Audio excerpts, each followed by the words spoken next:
It's on-the-job training. Number two, I am a product of this system. I graduated from Texas State, and don't ask any of your constituents how long ago that was, Senator, but it was a while back. Also, I might be, if confirmed, the first citizen of the Cherokee Nation to ever serve on the Board of Regents. I think that's exciting. Also, my experience.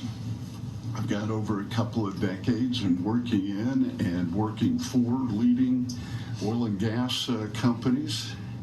A lot of our component institutions have degrees and credentials, and missing a word here, but they have degrees in that area, so I relate to that. Also, I have a master's in healthcare, and we have a lot of component schools that have certificates and also degrees in healthcare.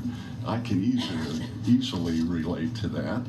And because I clerked with the FBI back in Washington during my first year in college, I relate to those institutions that offer degrees in criminology as well. Now, when you look at any one of those statements, does that make me a unique candidate?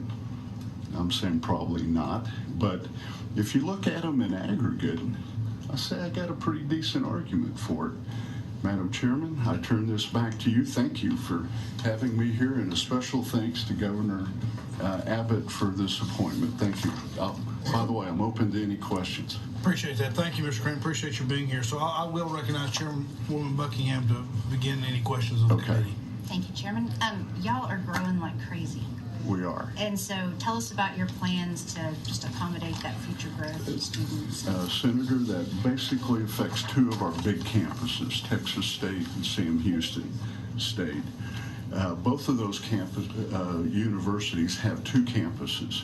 And at Texas State, for example, we're expanding in Round Rock, so we're moving 3,500 students in the allied healthcare arena to that campus, which will free up about 10% of the classroom space back, according to my math anyway, back in San Marcos. And Sam Houston State has two campuses, so we've got plenty of room for expansion there. I hope that's sufficient. Yes, sir. Thank you. Thank you, Mr. Chairman. Sure. Members, does anyone else have any questions? Any questions? Mr. Crain, thank you very much for being here. Thank you for your willingness to serve. I think all of us, and I certainly know most of us, but if not all of us, really believe that the Texas State system is a wonderful system. It's very efficiently run, and we appreciate the role you're playing in trying to meet our state's goals of 60 by 30. So thank you very much for your willingness to serve. Thank you, Senators. I appreciate it. Thank you, Cool. Mr. Chairman. Except for their chancellor, Chairman. Yeah, I was trying to avoid that. Yeah. Oh, you did. My former colleague in the House, and someone that's really, taken the bull by the horn and gotten after it, and the efficiencies, Mr. Chairman, of the Texas State system is incredible and inspiring. So thank y'all so much. Yeah, and since she brought it up, I will say that I've actually talked to the chancellor about you, and you come with a good recommendation from him.